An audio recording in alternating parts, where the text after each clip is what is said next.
The Cubs are in last place, and it's easy to spot. Here we go.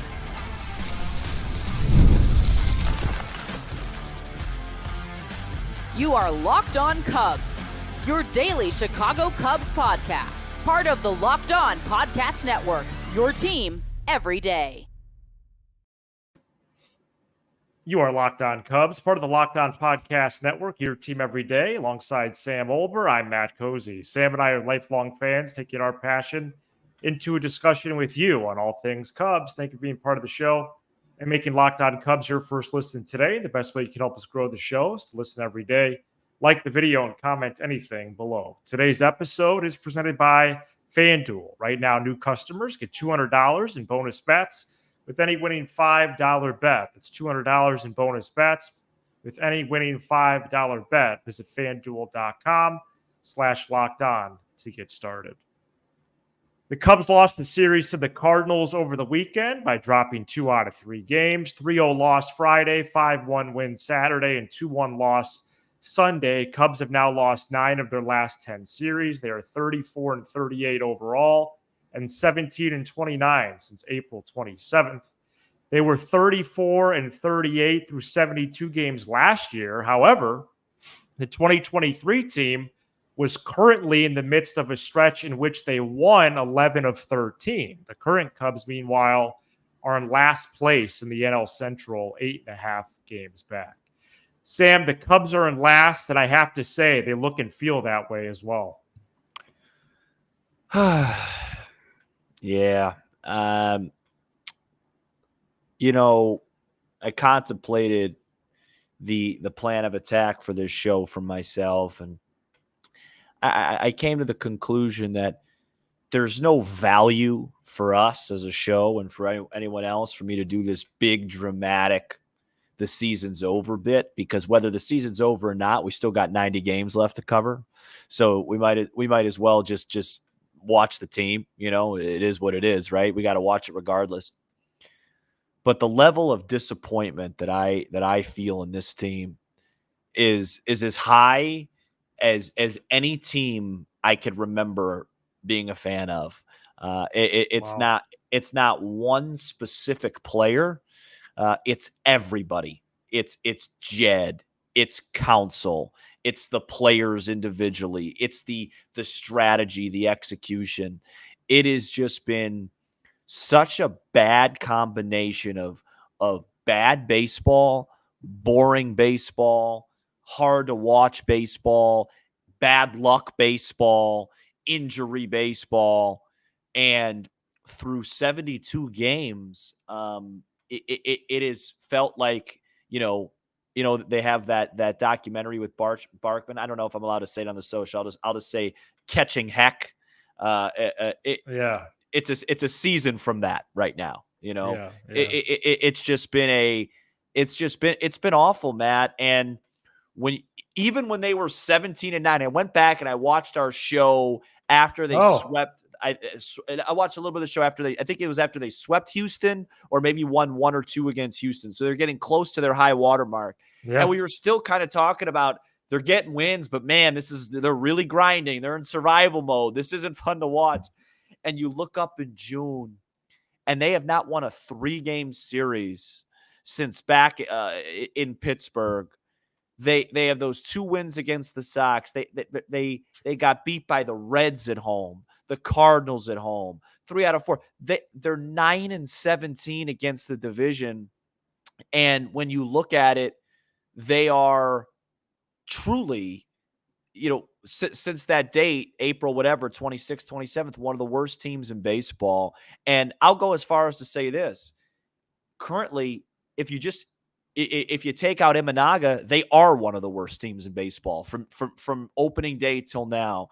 And just to briefly recap this series, just very briefly, skipping over Saturday for a second.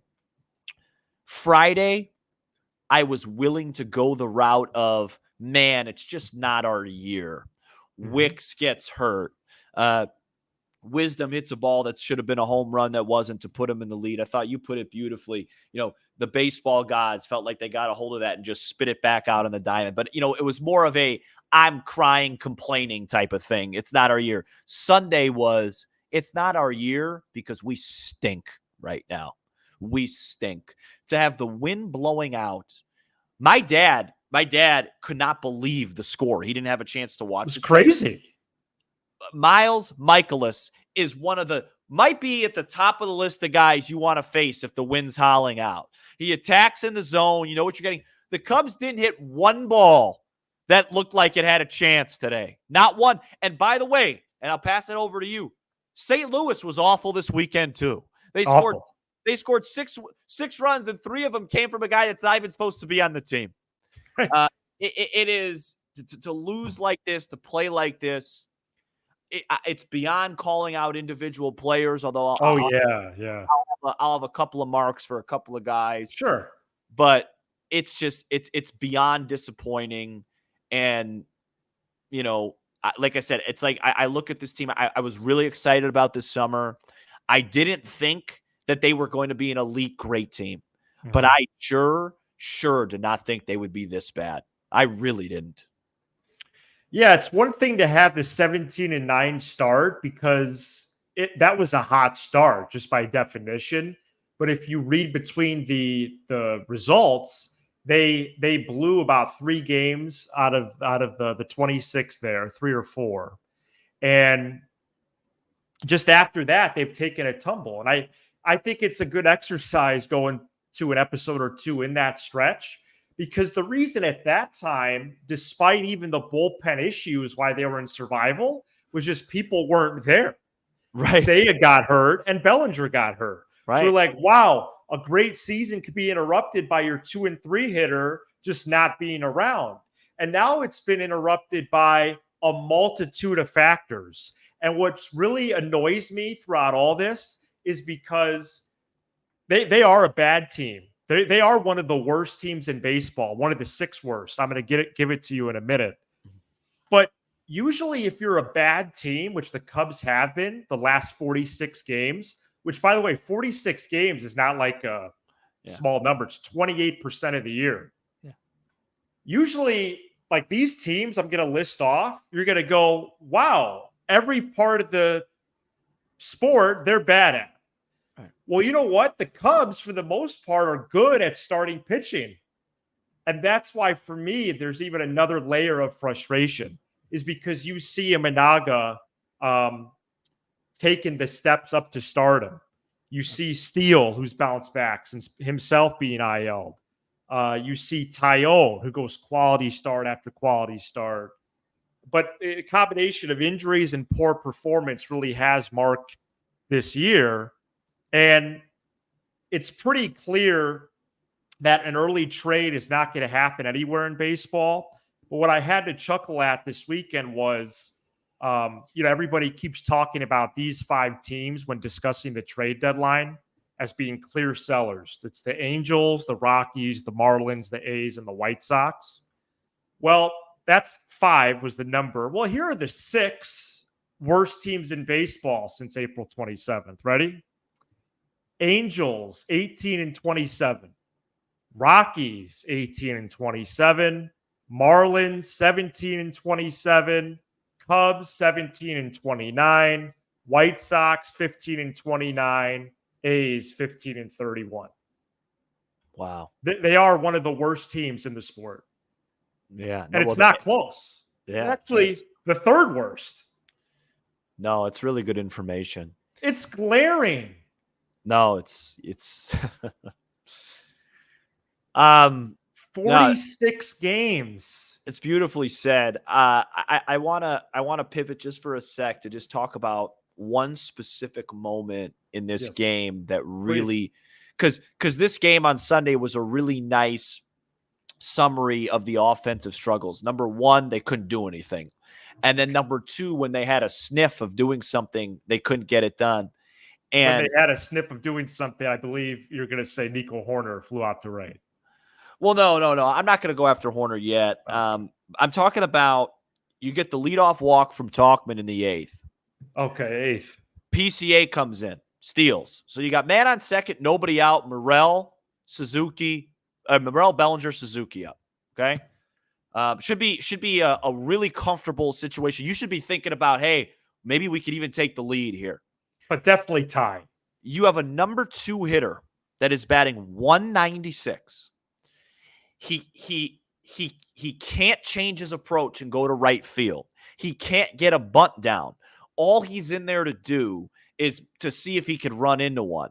He's one of the worst guys you could possibly have up with a man on second, nobody out. What does he do? He hits a little floater to the left. I'd rather have him strike out and try and do the right thing than hit a little floater to left. Doesn't get the runner in there. And then Bellinger hits what would have been a nice sac fly to right center. Suzuki whiffs on a cookie. And that inning right there for me was everything, because it illustrated, number one, how overrated and inept Christopher Morel is as a hitter and how one-dimensional he is and what a joke it is. And credit to you, you said it from day one, because this only happened about a week ago. Craig Counsell batting him second.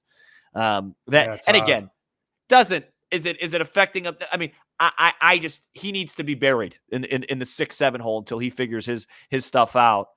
And then, and then one of your main guys not being able to get a big hit. And then, yes, I think that Morel's a guy, and I just think Nico Horner, maybe he's playing hurt. If he is, then that's on the organization because he's hurting the team. During that stretch of baseball, how like we've kind of insinuated, how Dexter Fowler was you go, we go. And there was like a little bit of like, hey, Nico, we go, one of those things. Yeah, a little bit. Yeah. The stretch that you're talking about with the Cubs, do you know what Nico Horner's batting during that stretch? 197, 203. Okay. You know what? You might be right. It was 203 coming in today, so it might be 197 now. Wow, 198. And this is somebody that's supposed to hit in the 280s. And please spare me. Hey, his WAR is almost there, and his WRC plus. That's a curve stat. That's based on what the rest of the league's doing. We can't worry about what the rest of the league's doing. Right. We need guys to step up on our team. And it's redundant, right? It's the same thing. Last year, you had Bellinger play like a star for a bit, Suzuki, and then everyone else was decent. This year, Bellinger's been decent, Suzuki's been decent, Hap's been decent lately, and everyone else has underperformed. That doesn't work, and it is just, it's brutal. And then add in the fact that you basically are going back to the old NL rules with having a pitcher hit when our catchers come to the plate. Yeah, that's bad. Miguel Amaya, 2 on, 2 outs, down 1. In my opinion, inexplicably gets an opportunity to hit. And people are saying, well, there's nobody else. Well, David Bodie's hit the ball fine since he's come up. Why can't he take that plate appearance? And then in the 9th inning with 2 on, 2 outs, that's when he pulls Amaya. So he's telling you that Amaya can't hit in a big spot. He's just telling you, I guess, in the 7th, it's just not as big. Right. And then Wisdom comes up and, of course, hits somehow with the wind howling out a warning track shot. That Chip Carey got a happily call. By the way, it's real quick, just to get our minds off it. Did you hear the line that Chip Carey said about Harry Carey today? No, I didn't catch that. He said, and I want to misquote him, so I'm going to paraphrase it, unless I misunderstood him. They flashed a Harry Carey thing up, and JD said something about Father's Day, and Chip goes, yeah, hopefully he's staring down on us today and not up. Oh, wow. Kind of like a little dark humor for your grandfather. Yeah, like a little bit of an off-color joke. Yeah, just especially when you're talking about your own grandfather. Right. So that was just a little odd. Well, that's something to note. Yeah, I don't know. Listening to Chip Carey do the game today wasn't pleasant. And no, it was kind of cruel for JD to do the game with that gentleman. Well, and JD's Mr. Anti-confrontational. So he just kind of just is right here, Yeah. So he's just going to, oh, yeah, Cardinals, great stuff. In his head, he's probably like, the Cardinals are really bad too, Chip. Yeah, I think, Sam, the path for a successful season right now, it is narrow. I don't think it is appropriate to say season over, any of that jargon, just because of what we do. Yeah, we do have last year to go off of, but the body language test doesn't work. Like, in the bottom of the 7th, EMI at bat, you could just tell by his body language, and excuse my teacher and coach sensibilities, but I don't care. Okay, because I see all the shows and tweets that it's just excuses and explanations. I'm done. It's okay to say that this team is bad. You can do that. Anyways, you can just tell by his body language he's not going to get it done. Yeah, and his talent. Well, sure, but I agree. I agree. In his face, he doesn't look like he could get a big hit. Well, he's not confident, and nor should he be. He's not good. So, as just real quick before we go to the ads and talk about more great stuff with this what might be a really serious injury to Ben Brown. Yeah. So okay, Sam. What do we do? What do we do the rest of the season? Well, that would be good to explore more throughout this week too. Yeah. So let me tell you what I'm going to do. Okay. I'm going to wake up tomorrow. It's going to be 116 degrees. Oh, you mean like this? And I'm going to get through my workday. I got a busy day, and at the end of the day, I'll probably just for some motivation watch an off-season episode because boy, was that boring, to be a part of. No action. And just at least be grateful that there's baseball on. I didn't get a chance to see my dad today, so I'm going to see him on Monday. I'm going to go watch the game there. And luckily, because of the baseball format, the Cubs technically, and if you're listening on audio, quote, have some life, end quote. And I'm just going to hope that they win. Hopefully that I could see some things to pick up and just enjoy the element of the sport, if that's possible, and try and remove myself from the toxicity that is this baseball team. Right. It's good because this team is like going to a bad relationship, right? You know what's going to happen. You know you're going to get hurt at the end of it, and then you wake up and you have all this hope. And I think I took a nice step forward on Sunday. I wasn't even angry after this defeat. You can't be, I don't think. I kind of just smirked and then took about a 2-hour nap, which you need, so. Which I needed from this weekend. So and I'm going to do some research on teams that started this poor or had this poor of a stretch and rebounded. Yeah. Like through 40 plus games. My guess, it's only like 4 or 5 that have recovered. But to win more than last year, which would be 84, if you want to put that on the whiteboard, they'd have to go 50 and 40. And quite frankly, that doesn't sound insurmountable, but in theory, but right now it sounds like crazy. Well, you also have to remember, too, they just botched a huge opportunity. Their schedule gets tough again soon. So they could start playing really good baseball and then play some bad teams just beat them. They just played their worst baseball against one of their easiest pockets of the schedule until these, when this next 6 slips. But we said a 6-3 homestand. They're 1-2. Yeah. So they got to sweep somebody, and I haven't. That's going to be challenging. Yeah, so I'm just gonna enjoy it, enjoy what I can out of it. I still get a chance to cover a team that had 40,000+ people there on Saturday when we went to the game, and hope that I guess what I'm saying is it's not at the level of that they're 4 under in September and they're literally out of it. At least technically, there's still something to cheer for. I'm gonna hang on to that for now and know that deep down that this is going really, really poorly. Yeah, it's grim, and it looks that way. Coming up next, no good news for a couple of young Cubs pitchers who are doing well. Today's episode is brought to you by FanDuel, America's #1 sports book. Summertime means baseball, the NBA Finals, and more. You can bet it all on FanDuel. Right now, new customers get $200 in bonus bets with any winning $5 bet. That's $200 you can use to bet on everything from the Finals MVP to who's going to hit one out of the park. Right now, it's Celtics leading 3-1 over the Mavericks in the NBA Finals. And there's a lot of events coming up, whether it's the NBA closing shop, the NHL, really good golf every weekend, and of course, baseball every single day. Sam, you see what the Yankees are doing? Yeah. Judge, Soto, Stanton. These dudes have they hit homers every time you look up. Yeah. And man, what a squad they are. And some other teams to note as well. FanDuel.com/lockedon, and you can add a big win to your summer bucket list. FanDuel, America's #1 sportsbook. This episode is also brought to you by Prize Picks. Prize Picks is America's #1 fantasy sports app. It is the easiest and most exciting way to get in on the action while you watch your favorite sports and players. Pick more or less on 2 or more player stats, and then watch the winnings roll in. If the Giants this week have a backup catcher that's hitting about 120, maybe take the over on his runs, hits, and RBIs, because those guys seem to hit like Johnny Bench against the Chicago Cubs. Baseball season is in midseason form. Don't miss your chance to add your favorite players from the diamond in your Prize Picks entries. Whether it's strikeouts, RBIs, or first inning runs, take your pick of more or less and then add them to your Prize Pick entry. Prize Picks is really simple to play, with your entries taking less than 60 seconds to submit, turning $10 into $1,000 with just a few taps of your screen.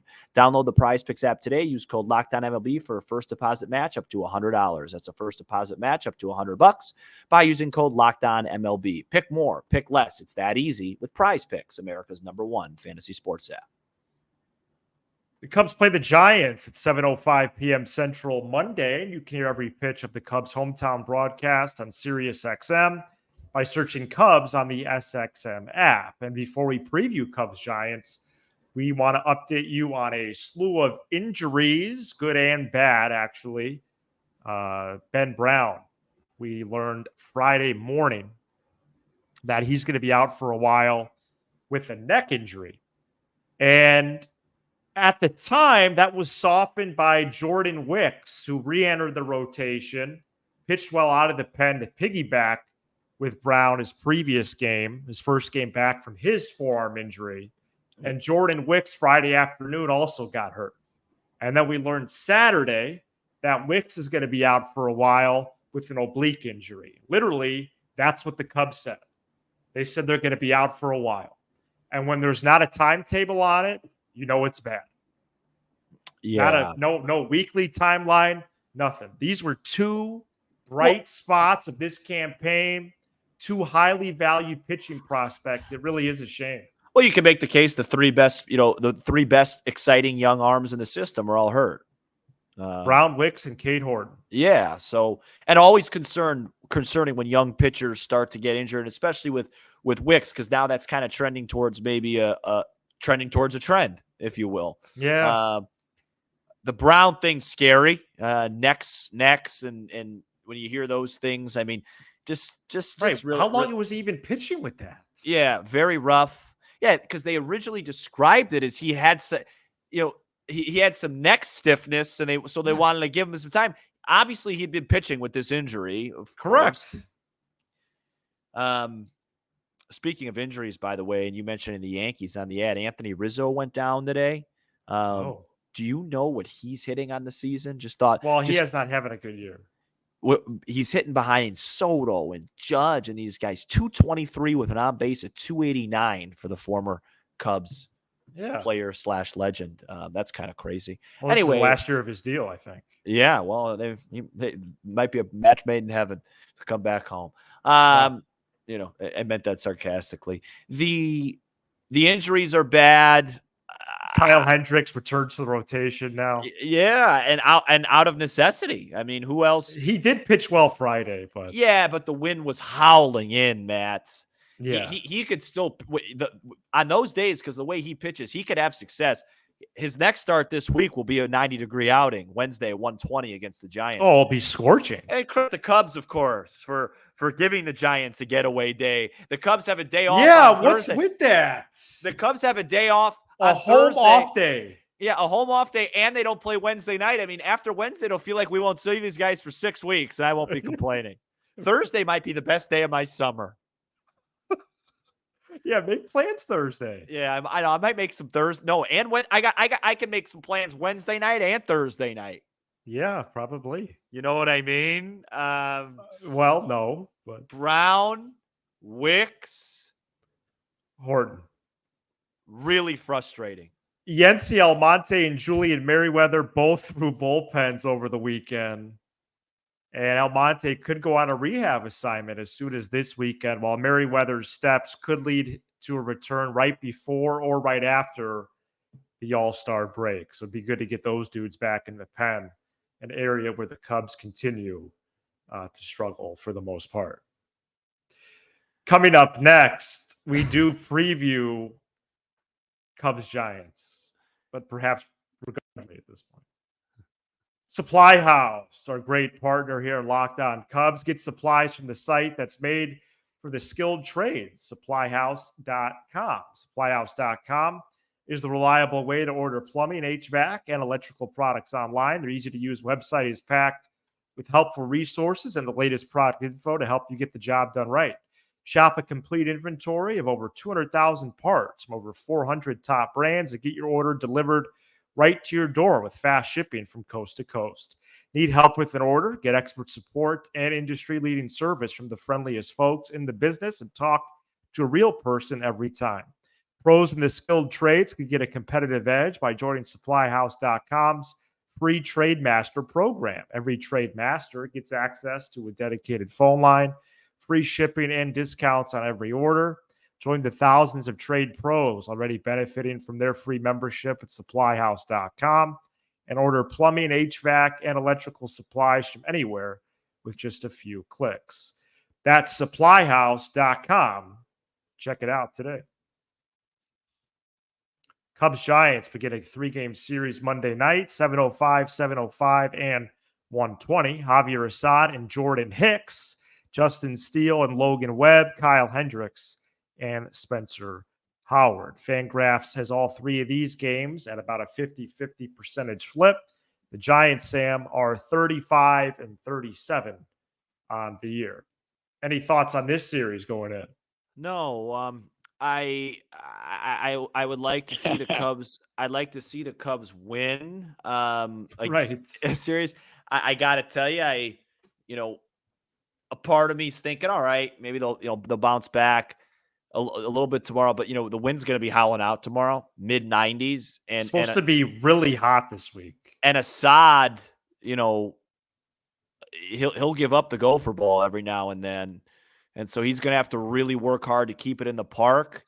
The Giants, very much like the Cubs, are not a good team. They're in this slew of like 8-9 teams. Yeah, 8-9 teams, and at some point, you and I know this is eye rolling, but I'll just do it because I have to. If you have playoff aspirations, you have to start winning these games with teams you're competing in. Because remember, the tiebreaker is your head to head.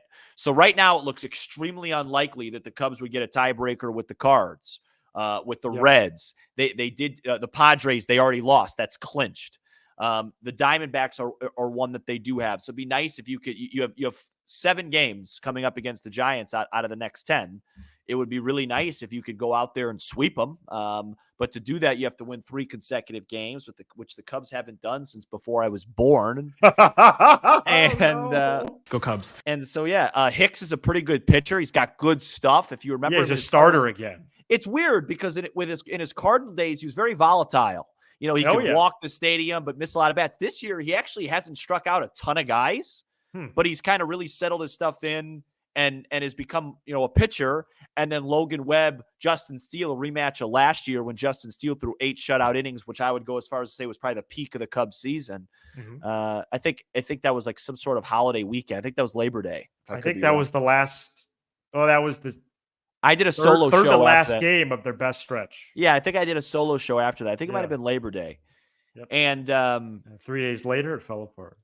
Yeah, so you're facing 2 pretty decent pitchers the first 2 days, and the Giants aren't great, but right. But we've been saying that the last few series. Well, because we're worse. Right. So hopefully we win one of the worst teams in baseball. Hopefully we win tomorrow, and then the next day. All right, let's see if the Cubs can do just that. Thank you so much for checking out this edition of Locked On Cubs. You give us 20 to 30 minutes. We'll give you all things Cubs with a laugh or two along the way. Be sure to hit subscribe on YouTube, smash the like button for the algorithm, and leave a 5-star review on Apple, Spotify, and everywhere you get your podcasts. And if you want more Matt and Sam and no Cubs, consider supporting us by subscribing to our Unlocked podcast. The link to subscribe to Unlocked is in this episode description. He's Sam Olber. I'm Matt Cozy. This is Locked On Cubs.